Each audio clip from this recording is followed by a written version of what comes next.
こんにちは、フリーマンです。バンドも発表会も SNS も必要ありません。それだけでギターは成立します。ギターを始める理由として誰かに聴かせたいは必須条件ではないと思います。ギターに関するコンテンツの多くは人前での演奏であったり、バンドでの活動、SNS への投稿などを前提とするケースが多いです。しかし実際には誰にも聞かせず、どこにも投稿もせず、ただ自分のために弾いている方、そういった方が最も長く続けているのではないでしょうか。私がそうですね。ギターを12歳で始めて、音楽の大学などでクラシックギターを学ぶことまでやりましたが、20歳過ぎてからはずっと会社員として音楽とは違う働き方をしてきました。それでもギターが好きなようでして、30年以上ギターを続けています。どんな働き方をしていようが、体が動くうちはギターをやめる必要はないと言い聞かせてきました。この一人完結型に継続率が高い理由があると思います。一つ目、評価される場がないこと。人前で弾くことを前提にすると、もっと上手くならなければというプレッシャーが発生します。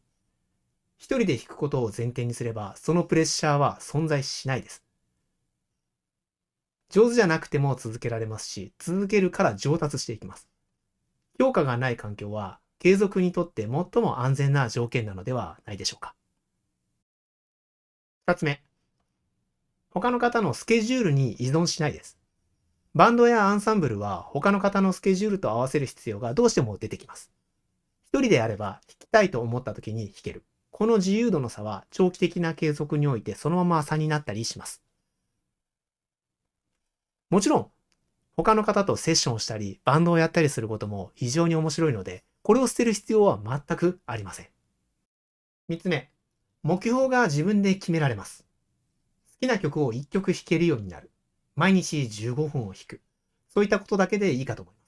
外部から課された目標ではなく、自分が設定した目標は、達成した時の満足度が根本的に異なりますよね。この一人完結型の具体的なスタイルをちょっと想像してみます。まず夜15分の練習。家族が寝た後や帰宅の後、静かな時間帯にヘッドホンをつけたり小さな音でギターを弾く。誰にも、聞こえない。誰にも邪魔されないといったこの15分は一日の中で唯一完全に自分のためだけの時間になりますね。そして一曲を長期間かけて仕上げてみる。これは急がないことになるんですが、一曲を例えば3ヶ月かけて弾けるようにしたり、その過程で指が慣れて音が変わり、弾くこと自体が目的になっていく。発表する必要は設けなくてもいいですし、仕上がりのタイミングも自分で決められます。そして、あえて記録しない、投稿しないという選択。SNS などに上げなかったり、あえて録音をしずに、ただ聞く。この潔さが意外なほど気持ちよかったりします。聞いた記録が残らないことは、失敗が残らないことでもあります。毎回が新鮮な練習になったりもしますね。一人完結型の練習スタイルを支える条件があるとすると、音の問題や指の問題が解消されているといいですね。夜でも弾ける。指が痛くなりにくい。一人でも本格的な音が楽しめる。このギターはそういったスタイルを支えるための一つの選択肢とはなりますね。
まとめです。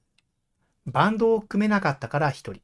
発表できるレベルじゃないから一人。そういったことではなく、一人で演奏するということを選択肢に入れることで、ギターをさらに長く楽しく続けられるんですね。ここまで7本の動画を通してお伝えしてきたことは一つです。ギターをやめた理由はあなたの問題ではないです。設計の問題である可能性が高いということです。その設計を支えることは今からでもできます。